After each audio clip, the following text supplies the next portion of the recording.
Good morning, students. Welcome to the class. In last class, we have discussed about 1.1 and 1.2 of your syllabus, and now let us move to 1.3 taxonomic categories. Taxonomic categories. Okay, in 1.2 we have discussed taxonomy. What is the meaning of taxonomy? What is classification? Okay, what is modern taxonomy? What is systematics? We have discussed already. Now we have to understand about different taxonomic categories. Here you have to understand what is the meaning of this taxonomic categories which is used in the classification of living organisms. For classification of living organisms, classification of a living organism is not a single step process. It's not a single step. Classification of living organisms is not a single step process. It's not a single step. What is that? Classification is not a single step process. Single step process. Okay, the classification cannot be finished, cannot be completed in a single step. It's almost like giving our address. So if you want to give if somebody wants to write a letter to you or to me, I must give or you must give a full address to receive a letter. Our name, area, house number, taluka, districts, state and the country. So from the lowest to the highest information when it is given, then it is possible for us to receive a letter. Suppose if you miss any one item in this, your letter will be dropped in the post box only. You will not receive it. So therefore this giving a complete address to a man is necessary to identify him or to trace out a man or trace out a particular person. In the same way, okay, for identifying a particular organism, it needs different steps so that it cannot be completed in a single step. Classification of organism will not be completed in a single step, so that it is not a single step process. It consists of hierarchy. It includes a hierarchy of steps. It consists of hierarchy of steps. Hierarchy means arrangement either in a descending order or in a ascending order is called as a hierarchy. Okay, it consists of a hierarchy of steps. So therefore here the classification of a organism, it includes different categories. So that category, now you can understand that category is a rank. Okay, each step is called as a category or taxon. In classification, each step is called as a category, or otherwise we can use the word rank. Okay, so in this way. And this taxonomic category, I told you already, it's not a single step process. It includes many steps or a hierarchy of steps. Okay, so you may ask a question that instead of, suppose for a student of first PUC, you may find it a little bit difficulty to recall the word hierarchy. You may ask me, sir, instead of writing hierarchy, we can write many, but more meaningful word is hierarchy only. You must write hierarchy because it has to be arranged in a systematic order. Therefore, hierarchy has to be written. Okay. So all here in the classification, several steps are present. Hierarchy of steps are present. All the steps which are involved in the classification of living organism is called as taxonomic hierarchy.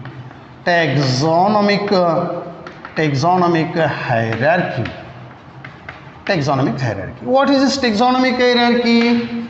Overall classification of living organism is called as taxonomic hierarchy.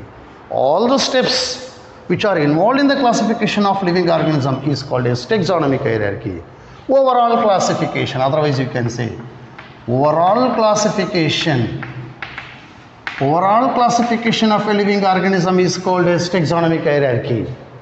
Okay, so I think you are understanding all these. Overall means all the steps. Okay, all hierarchical steps which are involved in the classification of living organism is called as a taxonomic hierarchy. Okay, now what are the common taxonomical categories? So now you may get in the examination this question: common taxonomic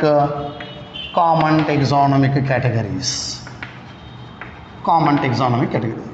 Okay, sometimes we may get a question this for 2 marks. Write the common taxonomic categories. What are those categories for the classification of any organism? Okay, it includes a hierarchy of steps. What are those? Number one, first one is kingdom, and another one is called as phylum or division, and another one is called class. Next one is called order, and another one is called family. Next one is called genus, and another one is called species. So these are all common taxonomic categories. Each one is a category. Kingdom is a category, phylum or division is a category, class is a category, order is a category, family, genus, species, these are all, each one is category, or it is a rank in the classification of living organisms. So these are all more commonly used categories in the classification of living organisms. So still we can use more. Okay, in the class we can use a subclass, in the order we can use a suborder. Okay, in the phylum similarly we can use subphylum or subdivision, but more commonly used taxonomic categories are these. By using this we can classify the living organisms. And when these are arranged either in the descending order or in the ascending order, it becomes hierarchy. So these steps are called as hierarchy of classification of living organisms. When these are all arranged, this becomes a taxonomic hierarchy. Okay, so now let us understand these taxonomic categories, common taxonomic categories in detail one by one. Okay, each one we have to understand one by one. Let us start from the basic one, that is species. Start with this. Okay, now let's start with the species.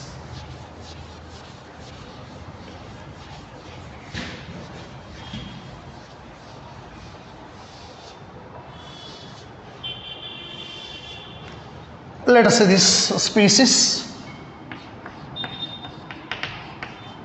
species, very important for 1 mark, or sometimes even important for 8 also. Nothing is unimportant, everything may be asked in the examination. First of all, you have to understand what is a species.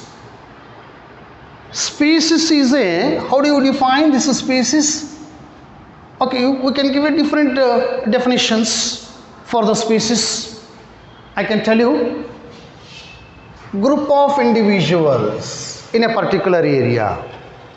Say for example 10 grasshoppers.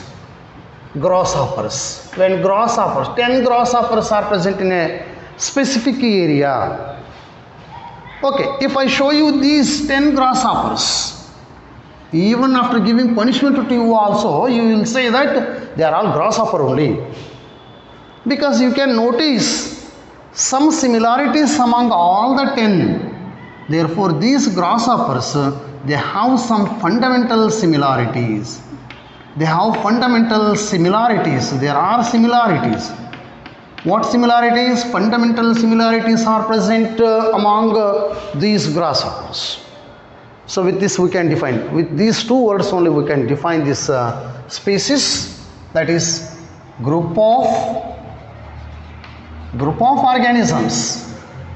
Group of organisms. Organisms means they may be plants, they may be animals, or they may be microorganisms, but it should consist of a group of organisms which must have fundamental similarities. They must have fundamental similarities. They must have fundamental similarities is called a species. So you should remember these two words. This is one, this is another one. Group of organisms or group of individuals which should have or which should possess fundamental similarities is called a species. So this is the way in which you can define as per your textbook. Still we have got elaborated definition for species. Group of organisms which have a fundamental similarities. Once again, if I write like this, group of organisms, group of individuals or group of organisms, this is full meaningful definition for this species, but which is not there in your textbook. Group of individuals with basic similarities, okay, are fundamental similarities, okay, which must or they must interbreed. They must interbreed. This is also very, very important regarding species, which must interbreed among themselves, and they have to produce,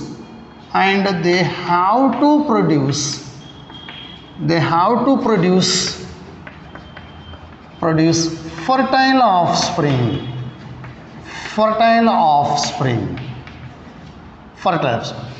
So this becomes a meaningful definition for species.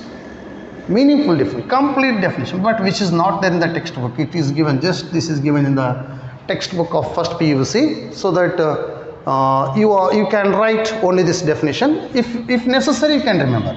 So here, group of individuals which must have a basic similarities. In addition to this, you should add they must interbreed. They must reproduce among themselves. When they interbreed, they must produce a fertile offspring. The individual which is produced by that group of individuals, okay, they in turn reproduce. Then those group of individuals are considered as species.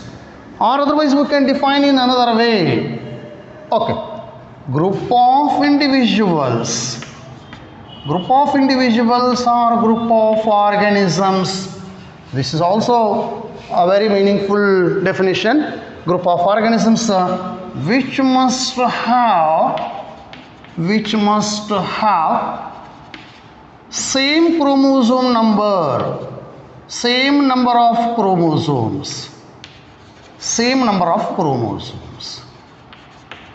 which must have same number of chromosomes. This is also very, very important. It is genetic level we can define.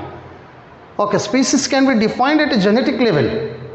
The individuals which have a same number of chromosomes is considered as a species. But these definitions sometimes failed to explain or to give the complete meaning. Sometimes a human being has got how many chromosomes?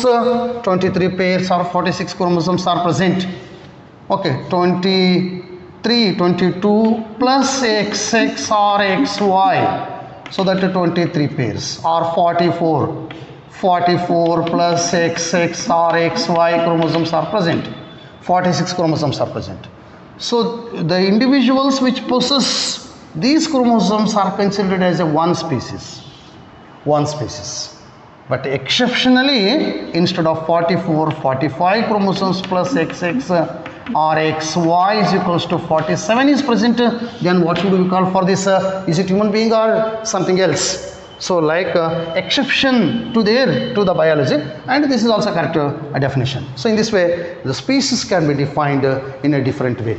Okay, but you should not get confused here, and you can write only this definition, and I have given these extra definitions to understand. and sometimes you may get this kind of definitions in the competitive examinations, so that you must be aware of all this. Therefore, I have given some extra information regarding this. Now, let us take an example of a for this species. Example, Mangifera indica. Mangifera indica. So this is the scientific name of a mango. Already told you scientific name of mango. And now I have handwritten, therefore genus name and species name has to be separately underlined. In this Mangifera indica, so this is one of the examples. Second one is Panthera leo, and the third example is Panthera tigris. Okay, similarly in this way. So in this indica, the word indica, leo and tigris, these are all species names. Species names are specific names. So why this word specific is used? Because this name is specific to that particular organism. I have already told you that name should not be given to any known organism in the world. So therefore this is specific to that organism, therefore it is nothing but a species name. These are all indicates a species name. Okay, that's all over. So this is regarding species. Next, let us move to another one is genus. Genus is the next category in the taxonomic hierarchy. Common taxonomic categories, genus is the next one. How do you define genus? Okay, you can define it in a simplest manner. Group of related species. Group of related species. Group of related species. Related species together forms genus. This is very, very important. It's not a group of species. Group of related species. You should not forget the word related. There is a relation between different species, then it becomes a genus. Group of related species. So this is one of the definitions. Or it is an aggregate of closely related species. Otherwise you can write it is genus or genera. Genus is also called as genera. Genera is a aggregate of, it is an aggregate of closely related, once again, closely related species. Closely related. So you can give importance to these words. They must be related very closely with each other. Closely related species together forms a genus. So you can write any one of these two definitions when a question appears in the examination, that what is genus. Okay, closely related genus. For example, let us discuss some of the examples to explain this genus. Potato, you know that very well. Potato. Scientific name of potato is Solanum. Solanum tuberosum. Solanum tuberosum. Another species, Solanum melongena, brinjal. So this is potato and this is brinjal. Okay, so both are related species. Potato and brinjal both are related species, so that they are considered under one genus, Solanum. Both are closely related with each other. Both are closely related species, I written here. Therefore, they belongs to one genus called as Solanum. Solanum is the genus. Similarly, let us take one more example, that is, okay, Panthera leo. Panthera leo, you know that very well. Panthera leo. And similarly, so this is a scientific name of a lion. and Panthera tigris is the scientific name of tiger, and Panthera pardis is the scientific name of leopard. So these are all closely related with each other, therefore they are all belongs to one genus, that is Panthera. Panthera is a genus. Since they are closely related with each other, they are all included under one genus. So therefore closely related species together becomes one genus. So you can take similarly another one is called as a Felis. Suppose if you write Felis, next one is Felis. Felis domestica. Felis domestica is the scientific name of a cat. Scientific name of a cat. Here this genus is different. This genus Felis is different from this Panthera. So that they are not one genus. So they cannot become one genus.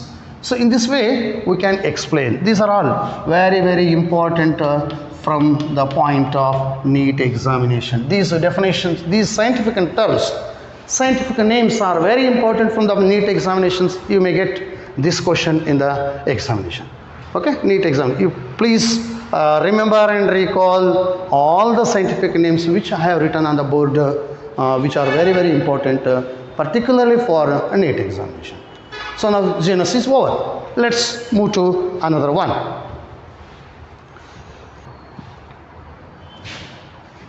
Next one is family. So this is another category in taxonomic hierarchy. Family is several related genera. Several related genera together forms family. Okay, for example, related genera. Let us understand Solanum. Solanum is a genus. Solanum is a genus which includes potato, brinjal, tomato. So these are all belongs to this Solanum only. And another one is called as Petunia. Petunia is another genus. And another one is called as Datura. Datura is a genus. These are all different genus. Solanum, Petunia, Datura. These are all closely related genera or closely related genus. They all belongs to one family called as Solanaceae. Solanaceae. One plant family called as Solanaceae. Very, very important from the point of NEET. In the NEET examination they may ask this question, or in CET. Okay, this Solanum is a genus, Petunia is a genus, Datura is a genus. All these are related genus, are closely related genera, so that they belongs to one family called as Solanaceae, plant family. So this is from the plants. And let us take an example of a Panthera, animal example. Panthera, you know that very well. Genus Panthera includes, which includes lion, tiger, and leopard. Okay, these are all belonging to the genus Panthera, and this is one genus, and another one is Felis. Next one is Felis, you know that very well, which includes cats. Panthera and Felis belongs to the same family, Felidae. Felidae. Felidae is a family which includes genus Felis as well as genus Panthera. Very important from the point of NEET. Okay, now this Felidae, which is different from another family, Canidae. Canidae. Please remember. So you should not get confused here. This is one family. Okay, Canidae is another family, Canidae. Canidae, which includes dogs. So this is a family. Felidae is a family which includes Panthera as well as Felis, and Canidae is another family which includes dogs. Okay, so in this way we can explain family. Okay, these are related genera, several related genera together forms family. Okay, these are very important from the point of NEET or SEET. And after this family, we have to move to the next one is order. Okay, so now you should understand how do you define order. Order is, okay, it is a group or assemblies. It is a group or assemblies of families, related families.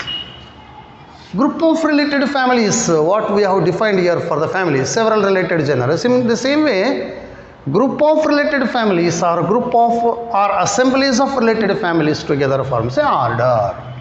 Okay, related families. Now let us take an example of a plant example, that is a family Solanaceae. I have taken an example of a family, plant family Solanaceae and Convolvulaceae. So these are two plant families, Solanaceae and Convolvulaceae.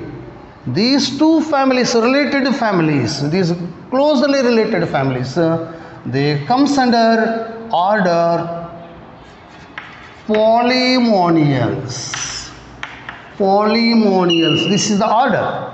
Polymonials is the order which includes these two related families. Very important from the point of NEET again.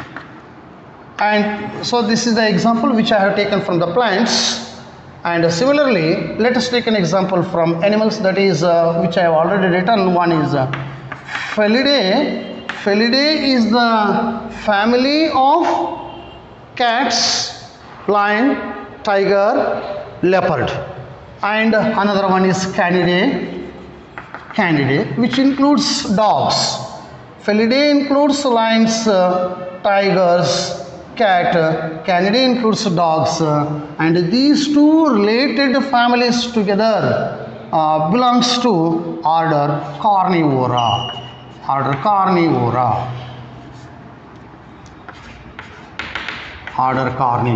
So like this. So these two are very important from the point of NEET. These examples you should understand. Nothing more than this.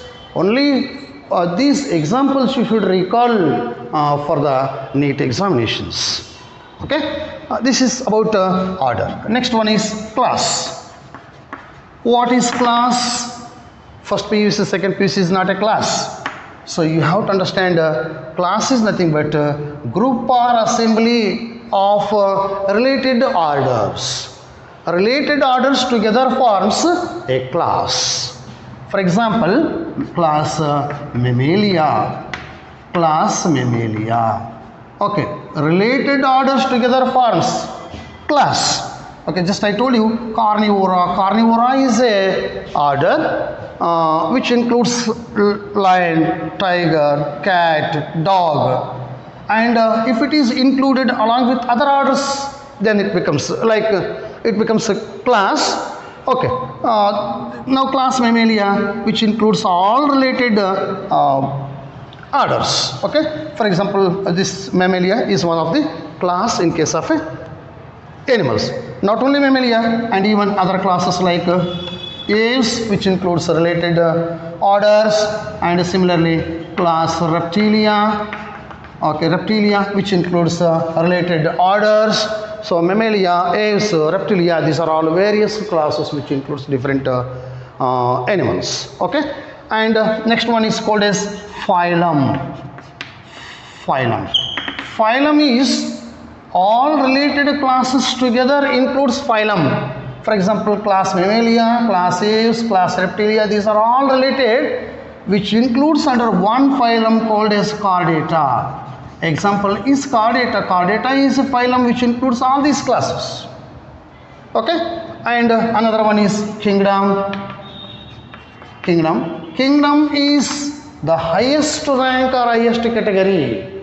Kingdom is the highest category okay, which includes different phylum or different divisions. Several phylums together forms or several divisions together forms one kingdom. So that we have got two kingdoms in the entire living world. One is kingdom Plantae and another one is kingdom Animalia. Okay, so in this way we can describe, we can explain about different taxonomic categories. Okay, and with this your 1.3 different taxonomic categories is completed. Okay, we'll discuss 1.4 in the next class. Thank you very much, and thank you one and all.